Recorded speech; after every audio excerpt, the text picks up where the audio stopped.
തമിഴ്നാട്ടിൽ തമിഴക വെട്ടിക്കഴകത്തിന്റെ തേരോട്ടം 100-ലേറെ സീറ്റുകൾ നേടി ടിവിക്ക് ഏറ്റവും വലിയ ഒറ്റക്കക്ഷിയെ. പാർട്ടി അധ്യക്ഷൻ വിജയ് പെരമ്പൂരിലും തിരുച്ചിറപ്പള്ളി ഈസ്റ്റിലും വിജയിച്ചു. മുഖ്യമന്ത്രി എം കെ സ്റ്റാലിൻ ഉൾപ്പെടെ DMK പ്രമുഖർ പരാജയപ്പെട്ടു. അണ്ണാ DMK 3-ാം സ്ഥാനത്തേക്ക് പിന്തള്ളപ്പെട്ടു. ഒട്ടും പ്രതീക്ഷിക്കാതെ ലഭിച്ച തിരിച്ചടിയുടെ ഞെട്ടലിലാണ് DMK സഖ്യം.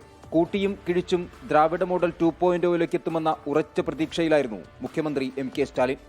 എന്നാൽ വോട്ടെണ്ണി തുടങ്ങിയപ്പോൾ തന്നെ കാര്യങ്ങൾ തലകീഴായി മറിഞ്ഞു. എല്ലായിടത്തും ടിവിക്ക് മുന്നിൽ 75 സീറ്റുകളിലേക്ക് DMK സഖ്യം ഒതുങ്ങി.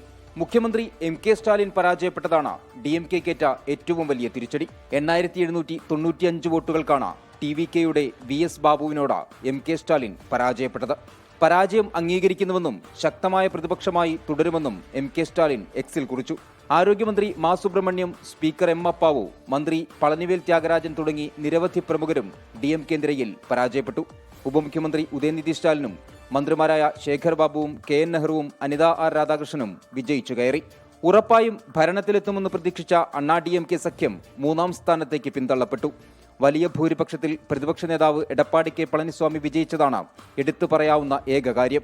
98,110 വോട്ടുകൾക്കാണ് EPS വിജയിച്ചത്. TVK പിന്തുണച്ച സ്വതന്ത്ര സ്ഥാനാർത്ഥിയായ K പ്രേംകുമാറാണ് എടപ്പാടിയിൽ രണ്ടാമതെത്തിയത്. 27 സീറ്റുകളിൽ മത്സരിച്ച BJP വിജയിച്ചത് ഒരു സീറ്റിൽ മാത്രം. മുൻ ഗവർണർ തമിഴിസൈ സൗന്ദരരാജൻ, കേന്ദ്രമന്ത്രി എൽ മുരുകൻ, പാർട്ടി സംസ്ഥാന അധ്യക്ഷൻ നയനാർ നാഗേന്ദ്രൻ തുടങ്ങി എല്ലാവരും പരാജയപ്പെട്ടു. കേവല ഭൂരിപക്ഷത്തിലേക്കെത്താൻ TVKയ്ക്കായിട്ടില്ല.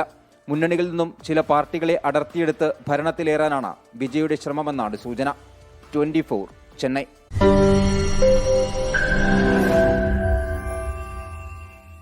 ലോകത്തെവിടെയായാലും ഏത് സമയത്തും 24 വാർത്തകളും ഓഗ്മെന്റഡ് റിയാലിറ്റി പാക്കേജുകളും എക്സ്പ്ലെയിനറുകളും വിശദമായി കാണാൻ ഞങ്ങളുടെ YouTube ചാനൽ നിങ്ങൾക്ക് സബ്സ്ക്രൈബ് ചെയ്യാം.